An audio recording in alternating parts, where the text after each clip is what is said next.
What's up gamers, DreamcastGuy here reviewing today Mafia 3. I want to start off this video by saying that I've never played the original two games in this series. While I have heard that both are very fun and interesting, my review will be solely focusing on Mafia 3 as a newcomer to the franchise. Perhaps the oldest and most beloved stories of all time are tales of revenge. Seeing a fallen hero even the score after being crossed is something we can all relate to deep down. It's this simple idea that Mafia builds its incredible plot on. Meet Lincoln Clay, a man who was abandoned as a child, raised by the church, joined the military, and eventually got involved with the mob. He's the type of person who believes in loyalty above all else. If you can help him out, he'll go to the ends of the earth to make sure he can repay you, but the same goes the other way as well. When Lincoln gets betrayed, he'll unleash hell to make sure his enemies get what they deserve. After doing some time in the special forces over in Vietnam, he arrives back home in 1968. Upon arriving, he finds out that while he was swimming through swamps and sleeping in battlefields, his adopted father was getting in some deep trouble with the wrong people. Next thing he knows, his family is dead, their business burned, and he's left without a clear path in life. Not seeing any other choice, he decides that he will personally wipe out every dirty gangster in New Bordeaux, no matter the cost.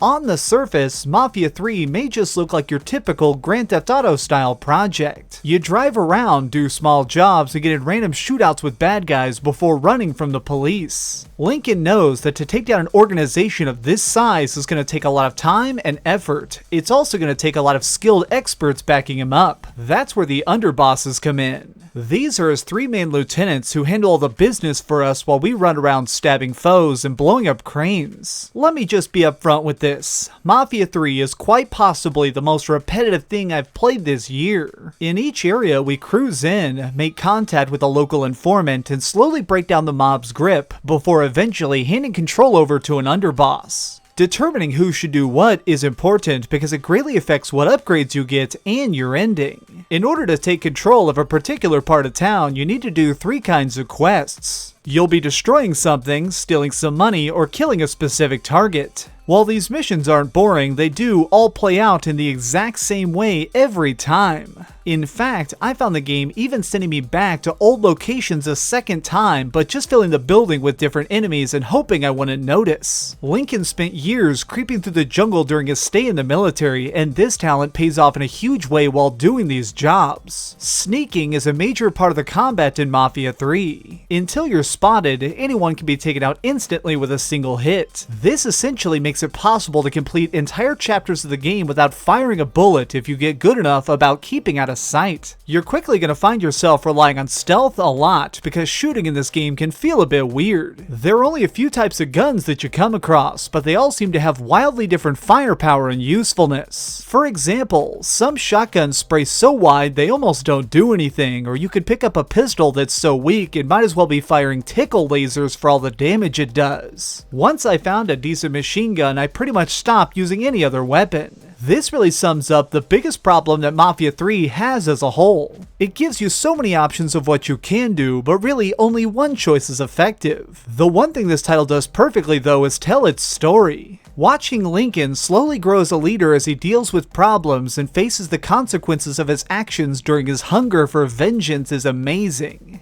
As an interesting added layer, the main cutscenes are all narrated by people in interviews in the modern day. Characters that somehow made it out of this bloody struggle alive look back on the mob war we started with a mix of emotions, and we get to go along for this incredible ride. Honestly, I hate to ever say this, but this might have been better as a movie. It's not that this game is a terrible mess, it just doesn't have that flair that makes it unique and enjoyable to play. Okay, so we've heard some good and some bad, but let's head over to the ratings board and put a big number on it.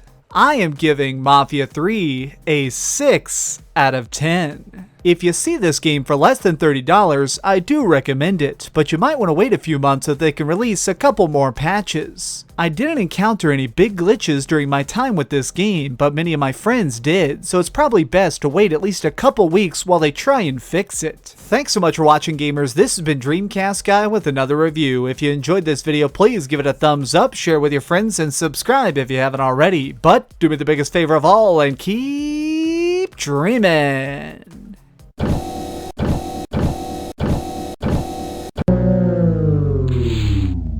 Thanks so much for watching. If you liked this video, maybe check out my last video. Please subscribe, and if you want, share this somewhere with your friends.